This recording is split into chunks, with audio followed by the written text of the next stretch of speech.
Thanks to the genius mind of Mike White, we have The White Lotus, a dark comedy set in locations you can't even afford to see in your dreams.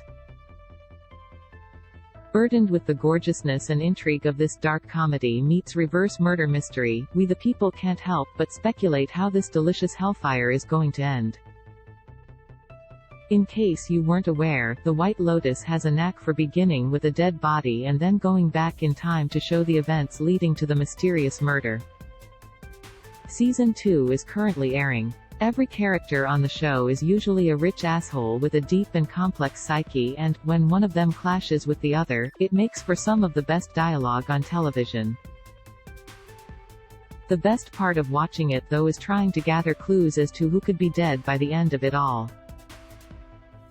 So here are some wild internet theories on how The White Lotus Season 2 might end next week. Heavy spoilers ahead. Daphne is the killer. I'm not sure how much I believe this theory, but some folks reckon Daphne Sullivan, Megan Fahey, is the mastermind behind all of those bodies floating in the ocean. A woman getting revenge on her cheating partner is the name of the game this season, and we're constantly reminded of this by those creepy statues linked to Italian myths of a scorned lover.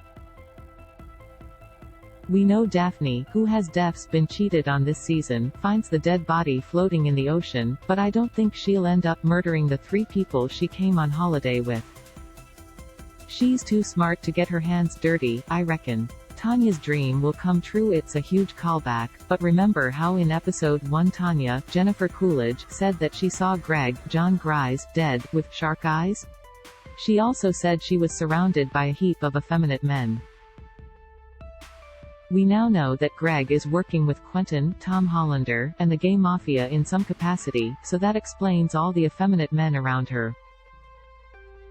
The shark eyes might be caused by some kind of rage after he finds out Tanya cheated on him.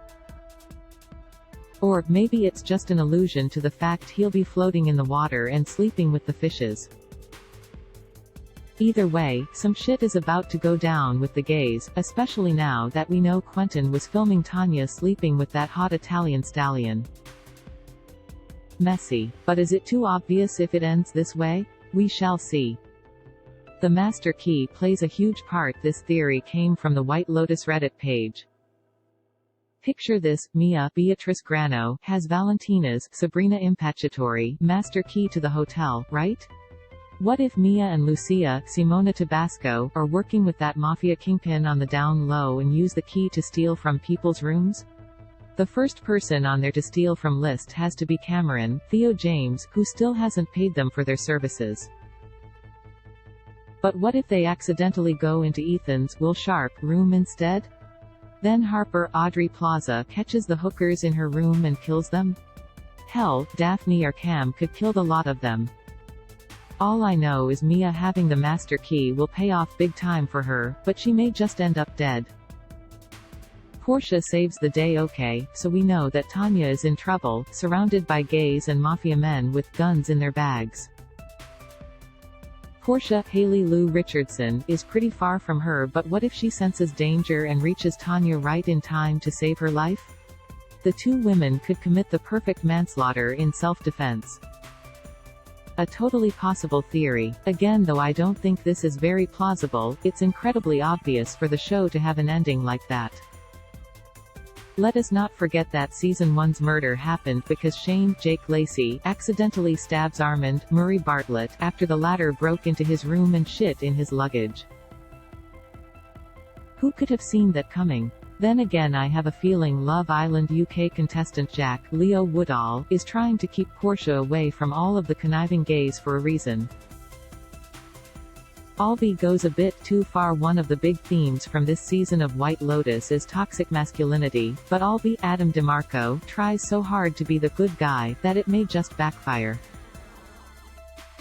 With his enormous savior complex, Albie could find himself trying to save Lucia from mafia kingpin Alessio without realizing that they're actually working in cahoots with each other. Let's not forget that we saw Alessio in episode 1 and Lucia promised to call him later. The convo didn't seem too intense, but then again she didn't owe him money at this point.